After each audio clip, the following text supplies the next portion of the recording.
Kegiatan program inovasi desa yang dilaksanakan oleh Dinas Pemberdayaan Masyarakat Desa Kabupaten Lahat ini diikuti 1.080 peserta yang terdiri dari kepala desa, BPD serta sarjana pendamping desa dan kecamatan.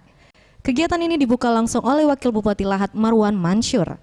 Dalam sambutannya, Wakil Bupati Lahat berharap kepada para kepala desa agar menggunakan dana desa untuk kepentingan masyarakat banyak, serta dibelanjakan sesuai dengan aturan yang berlaku. Dalam kesempatan tersebut, Marwan Mansur juga mengingatkan bahwa sejumlah oknum kepala desa harus berurusan dengan hukum karena diduga telah melakukan penyimpangan anggaran dana desa. Sesuai dengan aturan main.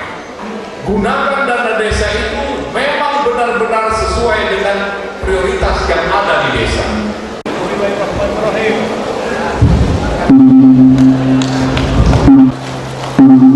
Baik, terima kasih.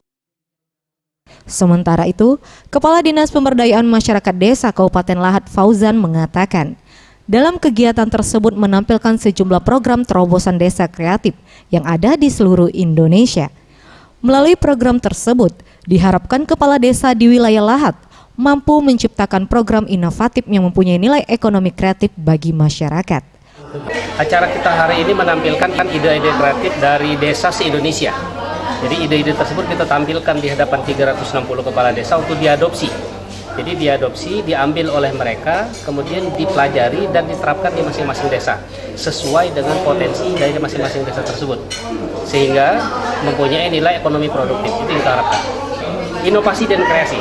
Jadi kepala desa kita tuntut untuk mempunyai sifat ataupun terobosan dalam bentuk inovasi dan kreasi, menjadikan hal yang tidak ada menjadi ada, hal yang sudah ada tumbuh berkembang menjadi lebih bernilai.